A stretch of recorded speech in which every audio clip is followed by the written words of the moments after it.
This is a lovely way to spend an evening. Hello there. Can't think of anything I'd rather do. Alma Cogan is almost forgotten now, but once, from the mid-50s until the early 60s, she was one of the most famous faces on British television. Alma was more than a singer. She received the ultimate 50s accolade. She was a personality, a meter and a greeter, one of the first beneficiaries of the emerging television industry's need to create celebrities. The medium and her message seemed made for each other.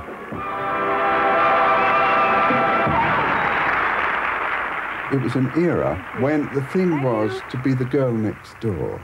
The great word was intimate then. Television is intimate. You're playing to one person. So it was slightly coy when girl singers did a programme. It was that, oh, hello, so glad you could join me to come into, you know, and that sort of thing.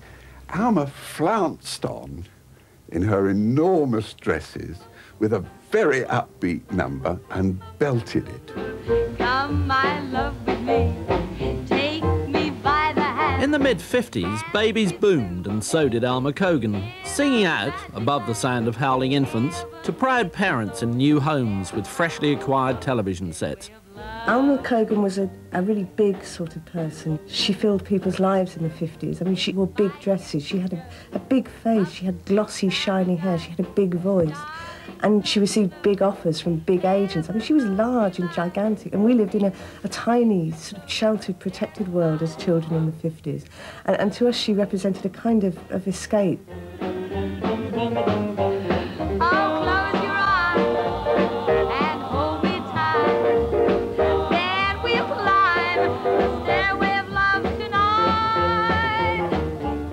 Whatever show you turned on seemed to be Alma Cogan on it, you know. I mean, in a way, for me and for people of my generation, she was my first experience of what we now call media, with a capital M.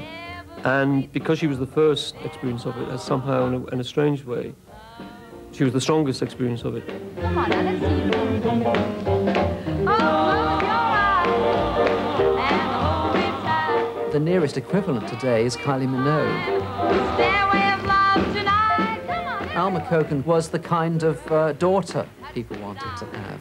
She was peppy without being threatening. She was glamorous without being sexy, and she seemed to embody the fantasy that if you were cheerful, things would be all right.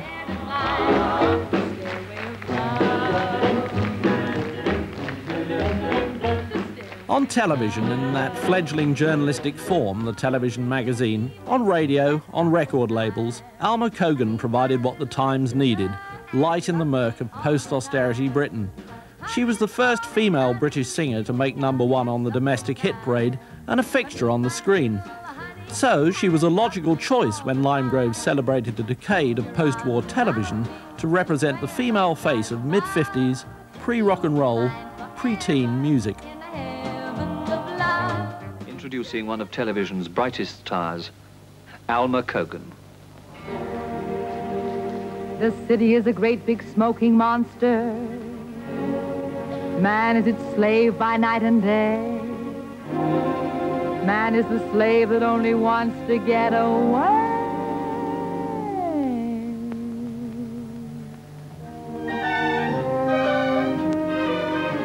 Say what you will, the countryside is still the only place where I could settle down. Troubles there are so much rarer out of town. A quarter of a century before 80s pop video, Alma Cogan starred in a Steam Age film version. While the setting was natural, Alma's rise had required more calculation.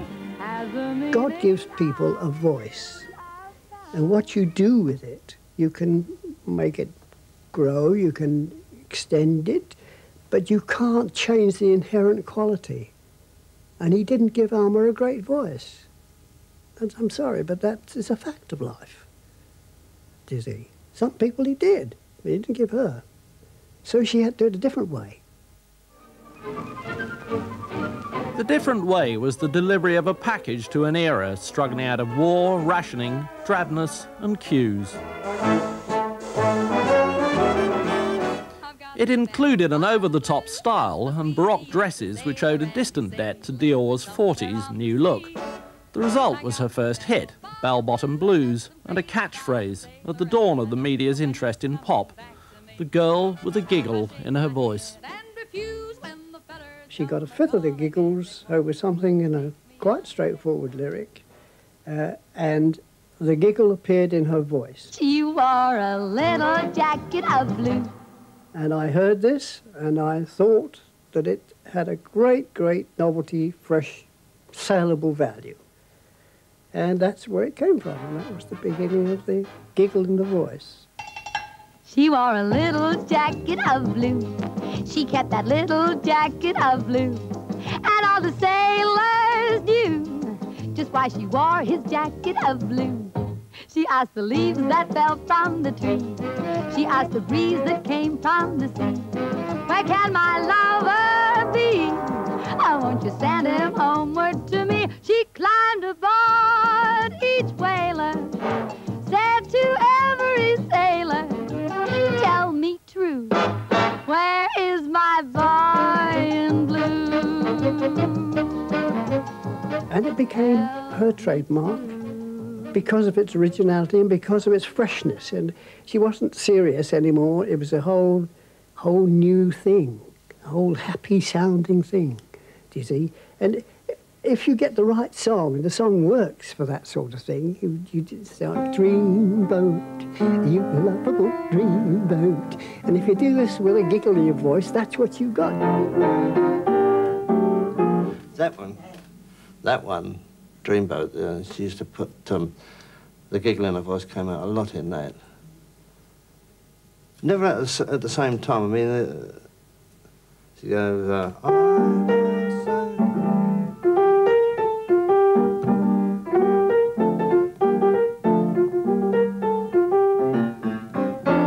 just about there. You dreamboat, you lovable dreamboat. The kisses you gave me set my dreams afloat. The 50s was naive or innocent because the media were naive and innocent. Now it seems everybody knows that there's an industry which depends on producing and consuming images. And also people now sense what it means to be consumed, you know. If you're the image who gets consumed, then, you know, there's going to be some sort of price to pay, I think. In the 50s, you couldn't reproduce an image in your house. You know, you couldn't capture somebody's essence quickly and consume it privately the way you can these days. The 50s had a particular quality which was totally different from the 60s.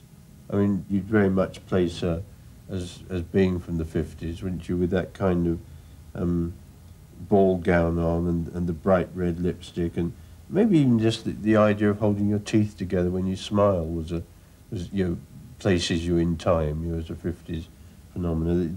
The black, the thick eyelashes, which then went on into the 60s, a certain kind of hairstyle. I mean, it's a phenomenon that doesn't seem to exist anymore, that kind of singer.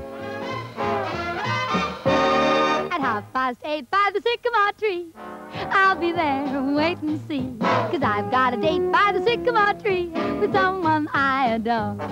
I think the importance of her and people like her is that they represented England's first taste of popular culture.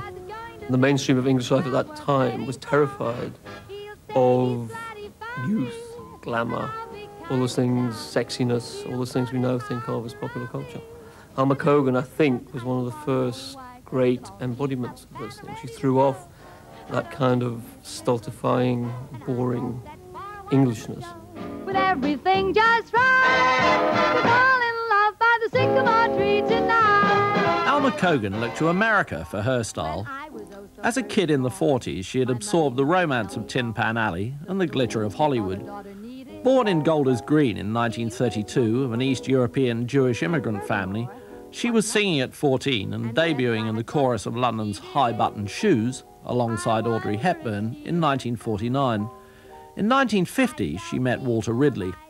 He signed her to HMV, but told her to get more practice, so she took an engagement at the Cumberland Hotel in Marble Arch. The pre-Giggle records were passable, but uninspired. The sound was American, but the singing was by numbers. Yet a spark was there. Of my life, the thing supreme in my life. A young scriptwriter on the top radio show, Taken From Here, saw her at the Cumberland. I saw this girl there who was completely unfazed by all the clinking of cutlery and people chomping on small hors d'oeuvres and pot of tea for three.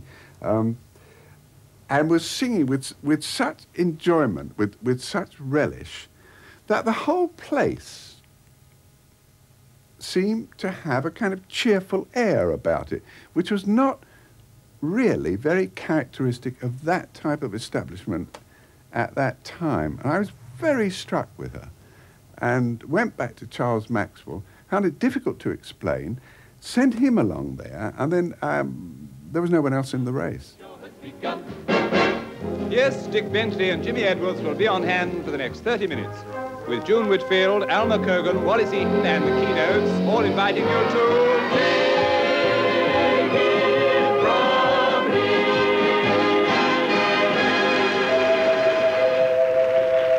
Girls, do you have trouble finding an escort to take you to the dance?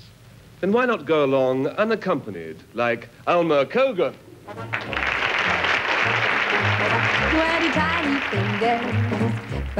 20 Tiny Fingers, together with Where Will the Baby's Dimple Be, located Alma Cogan as radio's big sister. Then she made the transition to a new medium. After the coronation in 1953, television had taken off. Beaming out on baby boom families, she was an idea whose time had come. There were catchy tunes for recalcitrant 5-year-olds, unthreatening sexiness for dad, and coziness, plus surreal dress pattern ideas for mum. I'm singing in the kitchen, singing in the hallway, singing on the garden path. Tomorrow at 8:30, I'll be singing in my bath.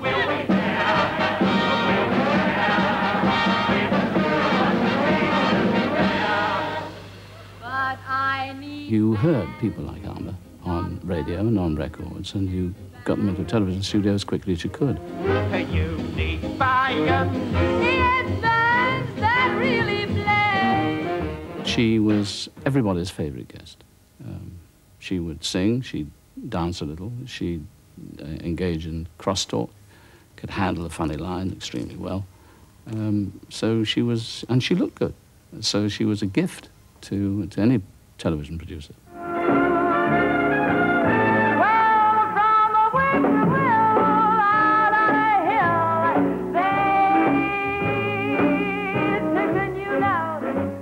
She was a great close-up person. I mean, you could go as close as you liked on Alma with a camera. And she wore clothes that, as I say, sparkled, and she lit the screen up. And she had enormous confidence, you see. And this was probably her greatest attribute, was her confidence. She attacked the audience nicely with a small A. You know, when she sang at you, you know you'd been sung at.